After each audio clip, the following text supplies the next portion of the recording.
That was weird transition, but we're back again. My name is CJ Reynolds, and if you are new here, this is my YouTube channel / Facebook page called Real Rap with Reynolds, which really is an homage to my students who, when they refer to real rap, they're really saying like real talk. We're having real talk about education. You almost knocked that glass of water down, and that's real talk right there. So the idea here is that on this channel, what we're trying to do is help teachers to be the teachers they are called to be. And so when all of us started teaching, we had some idea of what we wanted to be, what we want our classroom to look like. And maybe you're just starting out, maybe you're still in college, maybe you've started out years ago, and you are trying to navigate this space of education and really be who you're called to be. So what we do is we meet here on Sunday nights. It's actually Sunday afternoon, used to be night, but we are meeting together as a community because we think that teaching is a communal activity. And so if we can show up and like both ask questions and bring our wisdom to the conversation, then that helps everyone. So that is our idea. That is what we do. And it extends beyond this. There is, a number of things that you can get involved with on social media, from the Facebook group, Real Rap with Reynolds Teacher Talk, to the Instagram, to everything else. You can find all that information at realrapwithreynolds.com is the best way to do that. And so this evening, we are once again shorthanded as our helper, Edie, is not able to join us tonight. So we are trying to navigate this, and it's the skeleton team. I mean, Laura Green's over there on Facebook, and you don't have to worry about anything when you're with Laura Green, but and our whole crew in YouTube, on YouTube. Yes. Mm-hmm. So the way that this works, if you want, can people come on? No, they can't. No, all right. So people can't come on this week because to join me live because Edie's not here, and our IT person is missing. Edie knows how to do all of it, and I don't know how to do any of it. So, but if you have a question, you can just put it in the chat on YouTube or on Facebook, and it is just put it in there with a Q or the word question next to it. We'll find it, and we will do our best to answer all of these questions. If you have anything like you missed something, there are a whole bunch of people in the chat with like little wrenches next to their name. Like Chris Carson's one of our guys in there. And so if you have a question about something or you missed something, Chris is your link. He's part of like our street team of individuals that are not really out on the street. It's too hot. It's too hot to be on the street. That was dumb. That's dumb dad joke. Yeah. So cool. That's good with me.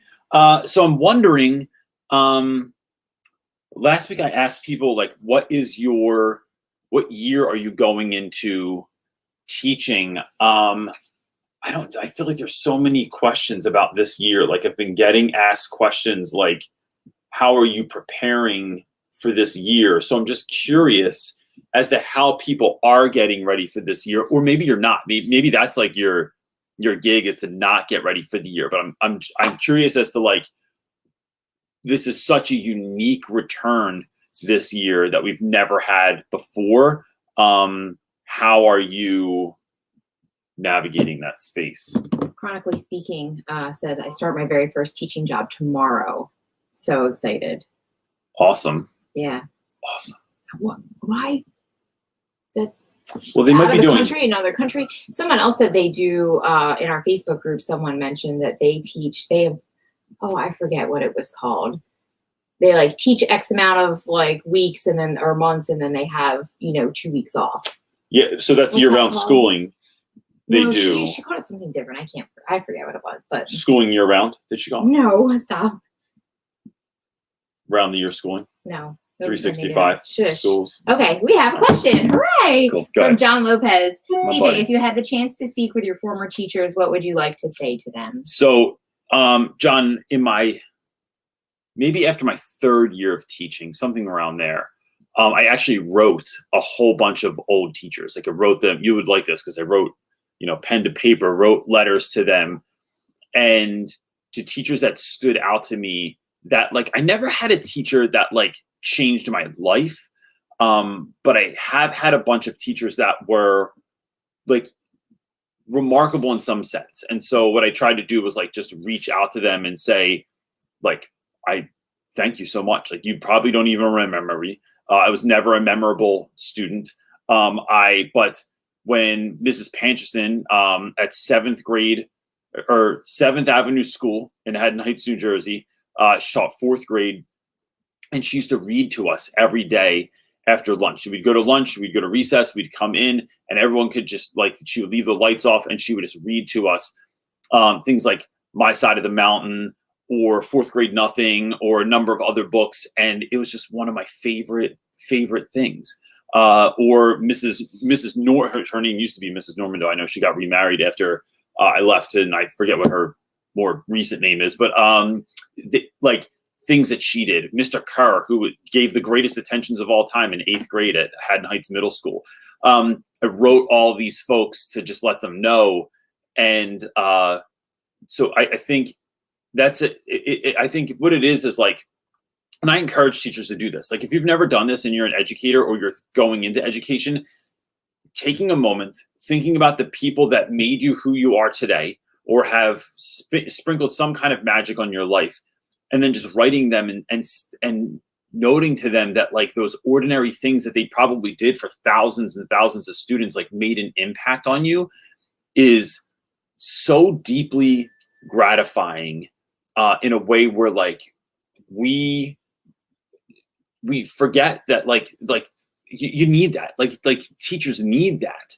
And on some level, like it's just so wonderful when I get like a Facebook message from a former student or some like rando DM from a kid that I'm like, what? Like, you even remember me? Like, I barely remember your face. And then they tell you like the impact that you had or the conversation that you had. And that I just think is a gift that we can give to others, and hope that we receive one day as well. So yeah. What you got, buddy? We have a question coming from Francisco. In your experience, are there many high school graduates who want to attend university but can't afford it? Yeah, I don't think anybody can afford it. So we try really hard to get our students scholarships or to help them to go to schools where they can afford that school. Most of my students are first generation college. So their parents didn't go to college before them. A lot of them didn't have brothers or sisters that went to college. And then even the kids, even if they did, they had various degrees of completion. So not all of them completed the whole 4-year term. And so that's because I feel like most of the students aren't college ready, not just academically, but like mentally or financially aren't ready to like all the little things you have to pay for here and there.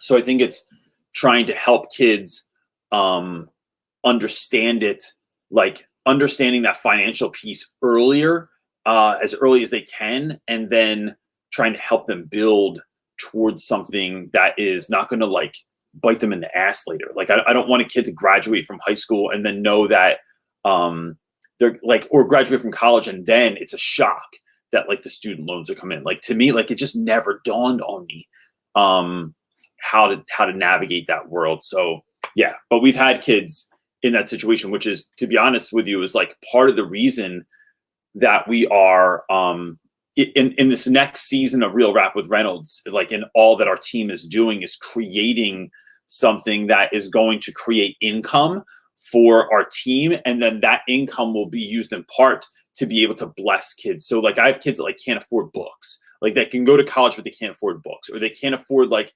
to take the bus home for a birthday party, a family engagement, a holiday. So they stay at school, or like that kind of thing. We want to be able to just bless kids and help them out in those ways so that they don't have to worry about it. I mean, and if I get to a place where I could pay for someone's college, I mean, shoot, That's the mission. that That's would be the goal. that's the dream right here. That's what we trying to do. All right, our next question is coming from John Fox. What would be your best advice for building one's discipline and ability to stay focused for a longer period of time? Applies to helping students, but also to adults. Yeah. So I got it. So John, this is such a great question. And it's something that I've put a lot of time and energy into, because I think, look, I've never been diagnosed, but I used to think that I just had, I think I have ADD, right? And so I have never been diagnosed with that, but the more that I read about it, the more I see my students, the more I learn from my own children that have been diagnosed with attention deficit. For me, it's oh, that lines up with me 100%. So how can I focus? The way that I do it with students is that, and with myself, is I time myself. So if I have a task that I don't so right now I'm working on this next chapter of Real Rap with Reynolds. I'm working on a really big project.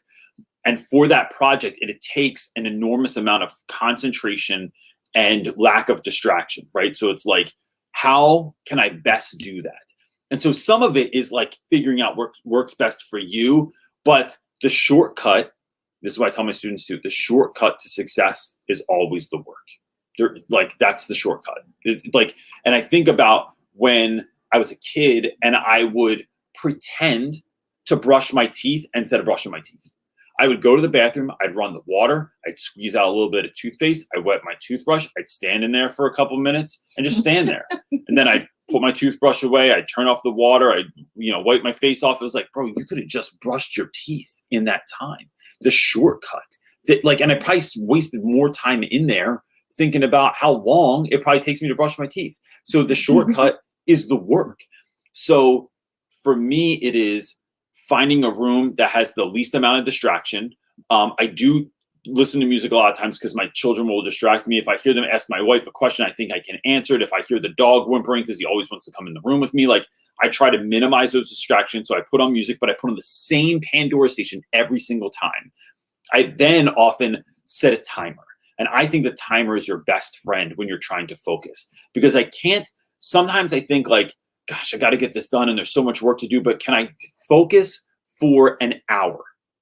Can I focus for 30 minutes? Can I focus for 20 minutes? And in those increments of time, it is the only thing I do. I'm not checking my phone. I'm not listening to my kids. My wife knows that I'm off limits when the doors close, and sometimes put the sign up that says dream making in process or in progress. So it is making it evident that dad doesn't get distracted in this time. Then I block out that time and I do it for that amount of time. And just that alone is huge. And then for my students, especially kids that have a really, really hard time paying attention, I'll say, hey, look, here's what we're studying right now. And I want you to work on this project, but I want you to work on it for 2 minutes. That's it.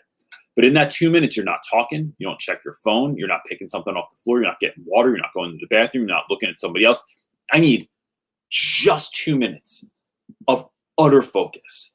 And then when I do things like memorizing vocab words, you take 2 minutes and put it on the clock.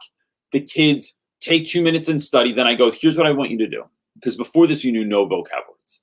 I want you to test yourself or have a friend test you. Put the words you know on one side, the words you don't know on the other side. Then after this, I want you to study those words again for only 60 seconds. You will not get 61 seconds. You will get 60 seconds. And at the end of that 60 seconds, test yourself again and then see which pile has more in it, the words that you know or the words that you don't know. I think that this is a really good move for basically everything. It is small increments of time that we can get ourselves to work where we are not doing anything else in that time frame. And then I think your productivity goes through the roof and your retention, because my spiritual director is always saying your attention affects your retention. And so if we can have this strict attention on something, then we will get a lot more done and you'll retain a lot more too. I'm going to skip all the way to Stephanie's question because she is piggybacking off of what John's question. She said, how can you break down, I think you kind of just did this, but maybe you can speak further to it. Yeah. How can you break down assignments more to help the students who don't have the stamina and focus? I know 10 to 15 minutes-ish, but how can you be effective in doing that? Because you're doing small doses. You're not trying to get everything done. You are like essentially microdosing with education. So when I do journal entries in the beginning of class, you only have 5 to 8 minutes to write your journal entry, the end. Now look, there's some grace in there. Someone took a little bit longer to pick up on it. Kids had it like in whole, like largely a hard time like coming up with an idea or a story or a connection piece to the journal. You can move and shake with that a little bit. But I think I just made that up. Move and shake. I don't know what you're shaking, but anyway. So you're doing that, and then we have this much time to have a conversation about it. And so what you're doing is you're building urgency in, and that can be a little bit nerve-wracking for some kids or on the front end, but those kids just go around and say, hey, look, you have more than 8 minutes. You're doing a really great job, and I see what you're doing. When we start talking about it, you just keep going. It's okay. So then you're calming those children down. But for the kids that have a hard time focusing, it's like, no, game on, bro. Like this is like basketball. Like you only get to the end of the quarter to be able to get, all the points that you can or score all that you can, or, that kind of thing. And then it is journaling for this much time. It is conversations for this much time. And everyone knows, yo, we're going to talk about this and we only have 10 minutes. The end. 10 minutes is all we got today for this. If we're independently reading, one of the ways to get kids to read is not just to get them books that they want to read, but it is setting an amount of time that is reasonable for them to do it, right? This is why things like when I started running, I started doing the couch to 5K is how I got into running, which is a little bit embarrassing to say because I'm not like a program guy like that, especially something that's like out there like that. But I can't run 3 miles. I can't run a mile. Can I run for 2 minutes? Yep, I can run for 2 minutes. And then I walk for 3 minutes. And then can I run for this much time? It's a little bit longer. So what you're doing is starting somewhere and then you're elongating that time. So independent reading in the beginning of the year, my class is 10 minutes long. By the end of the year, it's about 30 minutes long. That's a long friggin' time for kids that don't read to read. It's 30 minutes. But you're building that through the year and then it just gets better and better. So I think that that's how it works, but it's like not trying to get everything done. It's we're going to do this thing right now. We're focusing in on this skill, this task, this idea, this thought, and that's it. But can we do this in 10, 15, 20 minutes, whatever it is? Next question is from Scott Ordway. Can you talk about the importance of having everything set up for the next day before you leave to go home? Yes. I love this idea. I seldom leave my classroom in a way that has to get ready in the morning. I just don't do it. And I don't do it by myself either. I get kids to help me all the time. So at the end of the day, the desks are the way that the desks need to be. If there's some sort of group activity, there's some sort of setup for the next day, I do it at the end of the day. So like if we are acting out a part of the play instead of just reading it, that's all set up the night before. Trash is largely picked up off the floor. Now the janitorial crew vacuums for me, but I pick up all my own, like all the big trash is gone.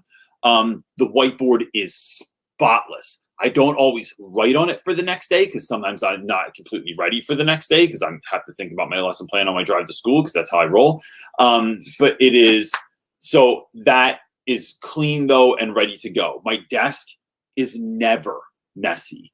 There's a really great video that I've shared online before called, it's like The Importance of Knolling or How to Knoll by Tom Sachs, Tom, his last name's Sachs. But Tom Sachs has this thing where it's like, you should always be knolling. And knolling is the process of taking everything that's on your desk, on whatever surface you're working on, and just organizing it. So like right now, like I can't do this with stuff on my desk. So if you can see my desk right now, like I pile up all of my Post-it notes together. They're all over here. My phone is directly in front of me. My water's right here. It is that idea of leaving a space the way you want to walk into it. It has the same effect really of like when you go to bed, walking into a room with a made bed is just so delightful. like it's just more soothing than a hot disaster of a mess. So whenever the last thing I'll say about this is whenever I'm leaving a room that I'll be entering into the next time, I stand at the door often and I look at it and I go, is this the way that I want to walk into this? Now, look, there's days I just leave school immediately because I'm just beat and I'm like, nah, I'll just do it tomorrow. I'd rather come in early than do this now. But I like coming back into it in a dialed in way. It helps me enter into something that's pleasing instead of something that's chaotic. Because I take way too much time in the morning to get myself mentally prepared that I don't want to walk into madness. It's not how I want to roll. I think Jeannie is the name. That's Jenny. Jeannie. 100%. I'm sorry. Oh, okay, thanks. Jenny, I should know that one. Question: Hey, any advice or suggestions for teaching grade 12 English language arts? I taught grade 9 for the last 3 years, so it's a big change. Or maybe not. I'm simultaneously excited and nervous. Yeah. So Jenny, I taught 12th grade for a few years where I was teaching. I taught not only 9th grade. Then they couldn't get someone to teach 12th grade, so they put me in there.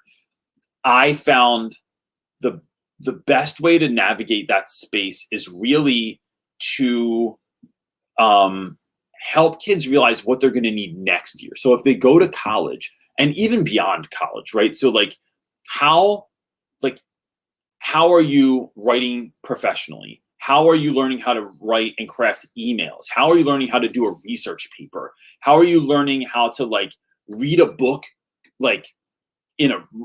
so when you're in college, I mean, they give you a week to read a friggin' novel. Like, how are you going to do that, annotate it, and pull from it what you're going to need? So it's more, to me, like real world skills, how to have an argument effectively, how to have an argument and really listen to other people, like how to practice active listening skills.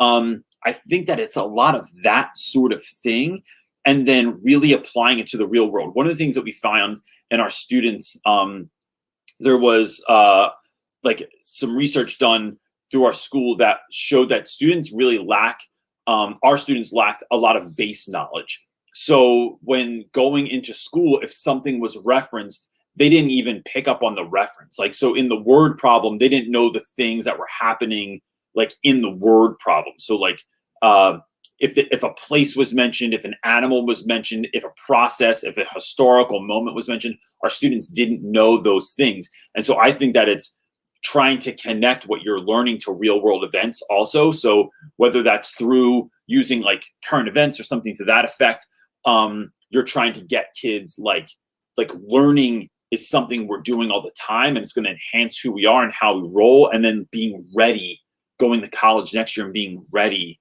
without a doubt, but not just being ready because you like just have completed high school, but like have you found your voice? Do you know how to express yourself? Do you know how to say things? Do you know how to back up what you're trying to say? Because you can't just roll in and just start spouting off some stuff you think is facts, and then someone questions it and you can't even back yourself up. Like, so it's finding your voice in that way too, I think, is important. Christy is asking, do you have any guidelines to follow regarding COVID for this school year? We are in New York, no masks for summer school, but no guidance for fall. With Delta, I don't know what to expect. So I think, do you know what the actual guidelines are? I think it's no. I don't know. I don't think it seems like there's no masks for Philadelphia. I don't know what they're doing for, and we're back in school full day. I don't think hybrid is an option, but it's real wishy-washy. Like, it's like every time you talk to someone, it's like it's looking like this, or we think it's going to be like this. And it's like, whenever you say, I think it's going to be, it's like, bro, get back to me when you know, because now you're just that just leads to worry. And I don't want to try and like figure it out.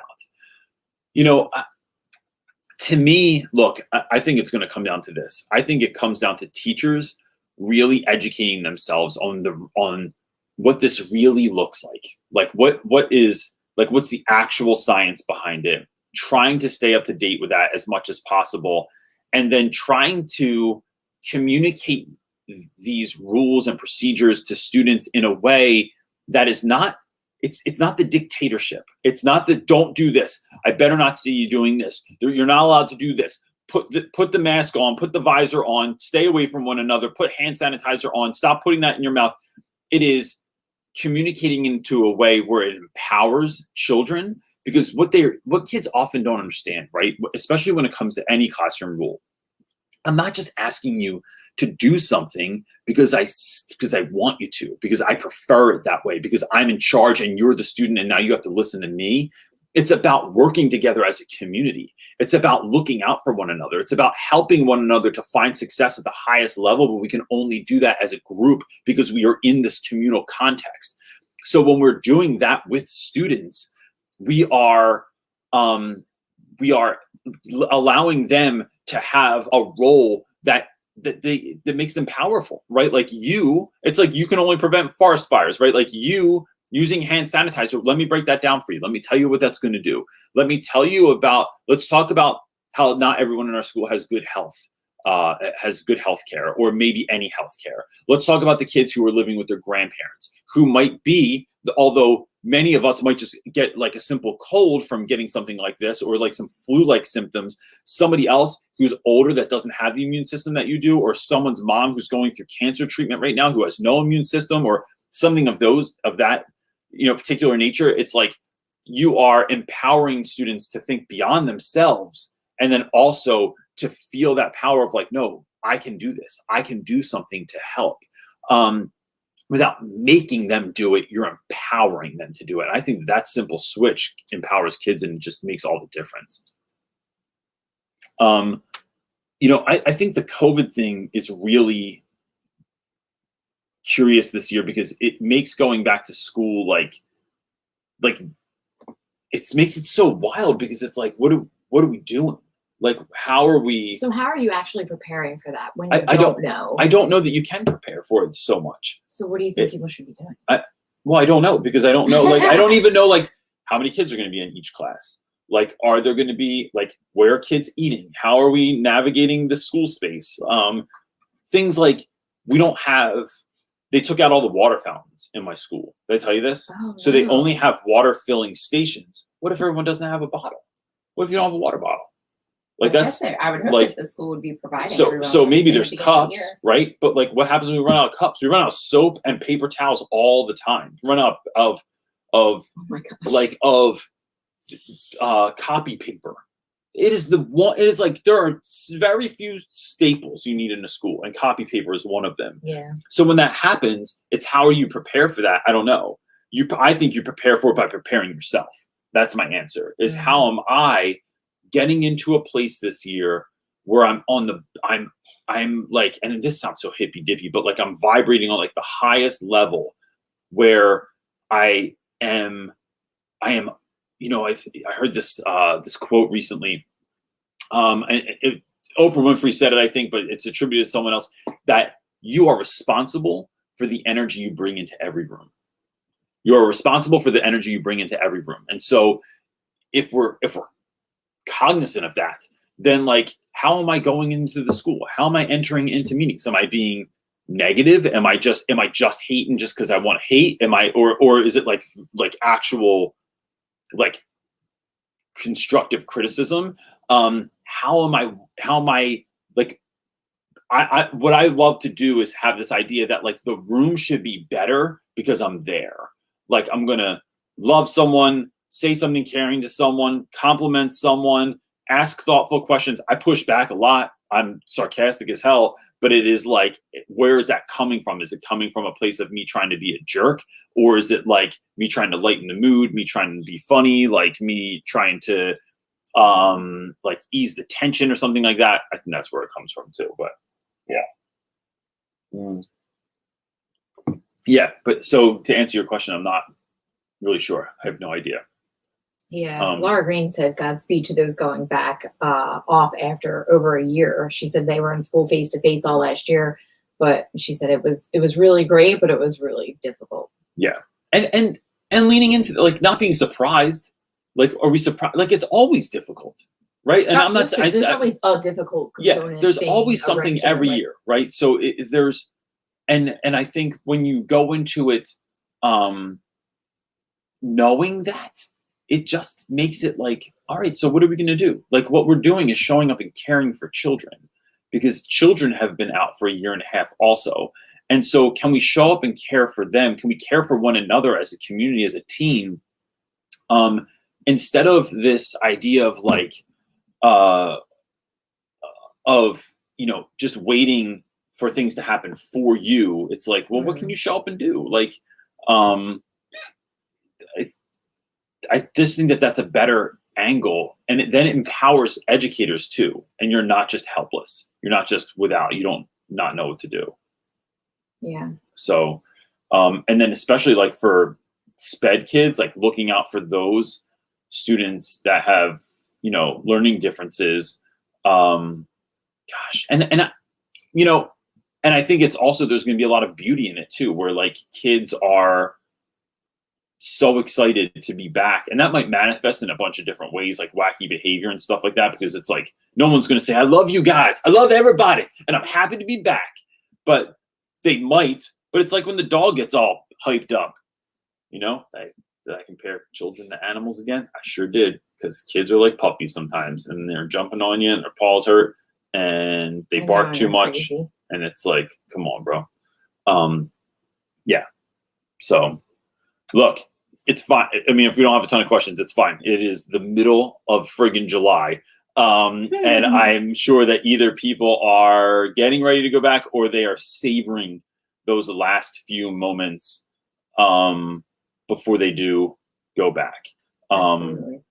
So yeah, I'm just,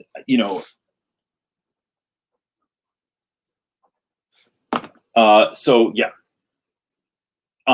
So that's what I'm thinking about this week. Can you take that question now, buddy? Are you able to do it? Yeah, that's fine. Cool. So look, we're going to keep it short this week. We will be back. If you want to catch the live version of this, it's available every Sunday at 1 p.m. And in this last moments of summer, like the advice that I would give everyone, if you're still off or you have like a little bit of time still in the summer, and for those of us that still have like well over a month off, because, you don't get done until the end of friggin' June. It is really, I think, finding things for this year and putting them on the calendar that are going to be your plan for like what fills you up, what restores you, what gives you energy, what makes you feel great. And then you can take that greatness into the classroom. And then also, what is part of your pain plan? What is part of the thing that, like, when you have a hard day, who are the people that you call? What is the thing that you do? That's not just turn into drinking, right? And this is like a common like theme amongst educators where we're just like, no, I'm just gonna drink my face off tonight. And look, I'm not against having a drink. I'm not against getting, a little crazy sometimes, right? What I'm just saying is it is about finding healthy ways in which to help you navigate those thoughts and feelings and the things that are going on. So whether that is having a therapist on call, a good friend, going bowling, being part of something like a team or some kind of like a band or something like that, where that stuff fills you up, and then you can show up and be a part of the school. Because remember, I think I said this last week, but it's not a career that we're building here. What we're building is a life for ourselves going forward. And when we remember that we're building a life, all of these things can help to find balance, because school is not the be all end all. It's just a part of the equation.